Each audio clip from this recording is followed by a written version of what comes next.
আজকে আমরা বেরিয়ে পড়েছি আর একটা এসি সার্ভিসের উদ্দেশ্যে, যার লোকেশান হচ্ছে আমাদের উদয়নারায়ণপুরের জোকাতে। তো আমরা অলরেডি রাস্তার মধ্যে আছি, দেখতেই পাচ্ছ। তো চলো গিয়ে তোমাদেরকে দেখানোর চেষ্টা করি।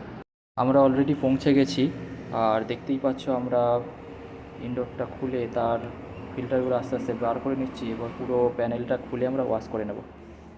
তো দেখতেই পাচ্ছ পুরো প্যানেলটা খুলে নিয়ে এসে আমরা অলরেডি সার্ভিস করতে শুরু করে দিয়েছি। তো আমরা জেট পাম্পের মাধ্যমেই পুরো প্যানেলটা দেখো সুন্দর করে সার্ভিস করে নিচ্ছি।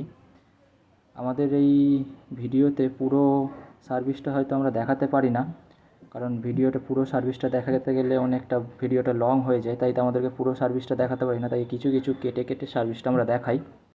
দেখতেই পাচ্ছ আমাদের ইনডোরের সার্ভিস প্রায় 80% কমপ্লিট। আমরা এবার ইনডোরের যে প্যানেলটা ছিল সেটি লাগিয়ে নিচ্ছি।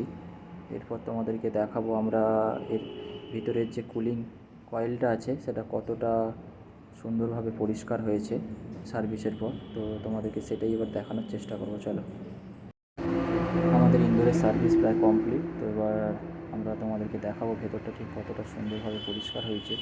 তো আমরা তোমাদেরকে কুলিং কয়েলটা দেখানোর চেষ্টা করছি। দেখো সার্ভিসের পর কতটা সুন্দরভাবে পরিষ্কার হয়েছে। তাই আপনাদেরকে আগের ভিডিওতেও বলেছি, এই ভিডিওতেও বলছি যে আপনারা এসি চালানোর আগে একটি বার হলেও আপনাদের এসিটি সার্ভিস করিয়ে তারপরে চালাবেন।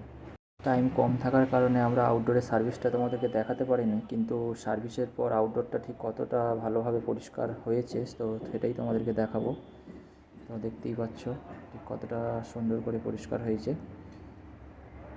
তো চলো ভিডিওটা আজকের মতো এখানেই শেষ করছি। দেখা হচ্ছে কোনো এক পরের ভিডিওতে।